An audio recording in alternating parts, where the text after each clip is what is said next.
Sir ఇక్కడ అన్నా నేను వెంకట్ ఎన్టీవీ సార్. కంగ్రాచులేషన్స్. మరో పేరు మీ పేరు చాలా ప్రాముఖ్యం చెందిందన్న. టోపీ మార్చినా కూడా మర్చిపోతారు మళ్ళీ. ఓకే సార్, చెప్పండి అన్న. సార్ మీరు మొత్తం నందమూరి హీరోస్తో చేస్తున్నారు. అంటే హరికృష్ణ గారు, తర్వాత బాలకృష్ణ గారు, ఆ తర్వాత ఇప్పుడు జానకిరామ్ గారికి అబ్బాయి మధ్యలో ఇప్పుడు ఒక నిమిషం అండి.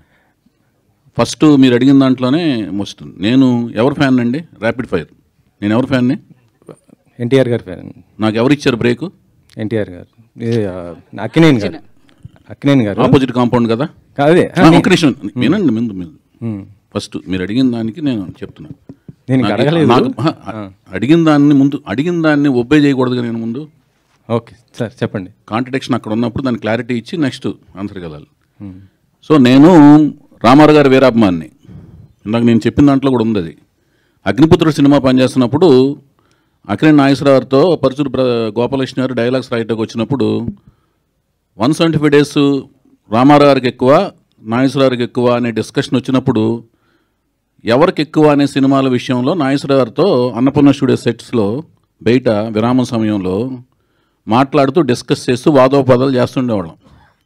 అవన్నీ ఆయనకి తెలుసు, నాగార్జున గారికి తెలుసు. నేను రామారావు గారి అభిమాన్ని.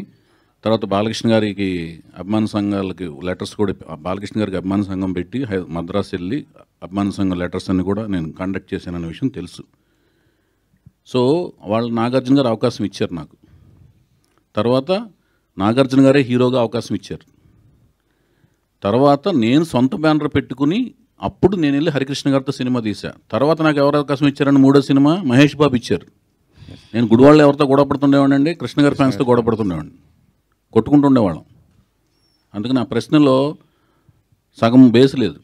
నాకు వచ్చిన మీరు పూర్తిగా వింటే అప్పుడు నేను చెప్తాను సార్. ఇప్పుడు నేను అడిగేది ఏంటంటే హరికృష్ణ గారితో చేశారు, బాలకృష్ణ గారితో చేశారు, వీళ్ళిద్దరితో కూడా చేశాను కదా ముందు. నాగార్జున గారు నేను చెప్పేది వినండి సార్, నేను అడిగేది వినండి మీరు. చెప్పండి. ఆ తర్వాత ఇప్పుడు జానకిరామ్ గారు వాళ్ళ అబ్బాయితో చేస్తున్నాను. మధ్యలో జూనియర్ ఎన్టీ గారు మిస్ అయిపోయారు. ఎందుకు అయిపోయారు? మీరు మిస్ చేశారా, లేకపోతే ఆయనకి ఒప్పుకోలేదా, బిజీ అయిపోయి? నేను ఎన్టీఆర్ గారి గురించి అడుగుతున్నాను. నేను చేసేదే సినిమాలు ఒక 1 yearకి 2 yearsకి 3 yearsకి అలా సినిమాలు చేస్తుంటానండి. నాకేంటంటే కథ నేనే రాసుకుంటాను. రాసుకున్న తర్వాత ఆ రాసుకున్న కథకి ఎవరు అవసరం అనుకుంటే వాళ్ళ దగ్గరికి వెళ్ళి అప్రోచ్ అయ్యి సినిమా తీస్తాను. అందుకని ఈ బస్సు దిగి ఇంకో బస్సు వెంటనే ఎక్కేద్దాం అనే తాపత్రయము, కంగారు లేదు లైఫ్లో. నేను ప్రేమ వివాహం చేసుకున్నా. ప్రేమ వివాహం చేసుకున్న తర్వాత ఏమవుద్దండి, భార్య పట్ల విధేయతను, బాధ్యత, కుటుంబం, వాళ్ళతో కూడా సరదాగా తిరుగుతుంటాను. ప్రపంచాన్ని కళ్ళతో చూడటం కంటే కూడా, టీవీలో చూడటం కంటే కూడా కళ్ళతో చూడాలి, కాళ్ళతో నడవాలని కొంటాను ప్రపంచంలో చూసే ప్రదేశాలు. సో అవన్నీ చూస్తూ ప్రపంచంలో అన్నీ తిరుగుతూ నేనే కథ రాసుకుని నేనే సినిమా తీసే ప్రాసెస్లో చాలామంది దగ్గరికి వెళ్ళే అవకాశం తక్కువ. కంటిన్యూటీ ఆఫ్ సినిమాలు చేస్తుంటేనే అందరి దగ్గరికి వెళ్ళాలి. ఇప్పుడు లాహిర్లాగర్ అయిన వెంటనే నేను పెద్ద హీరోల దగ్గరికి వెళ్ళి ట్రై చేయొచ్చు. నేను వెంటనే ఎవరితో తీశానండి? సీతయ్య అని మళ్ళీ హరికృష్ణ గారితో తీశాను.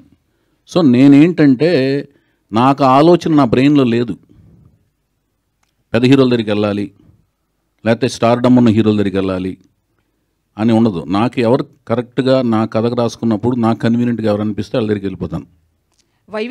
అంటే ఆ వెళ్ళినప్పుడు తారక్ దగ్గరికి ఎందుకు వెళ్ళకూడదు అనేది మీ ప్రశ్న అనమాట. తారక్ దగ్గరికి వెళ్ళాలనే కథ నా ఆలోచనలోకి రాలేదంటున్నాను. కానీ ఎన్టీఆర్ గారికి ఇష్టమైన మనవడు జూనియర్ ఎన్టీఆర్.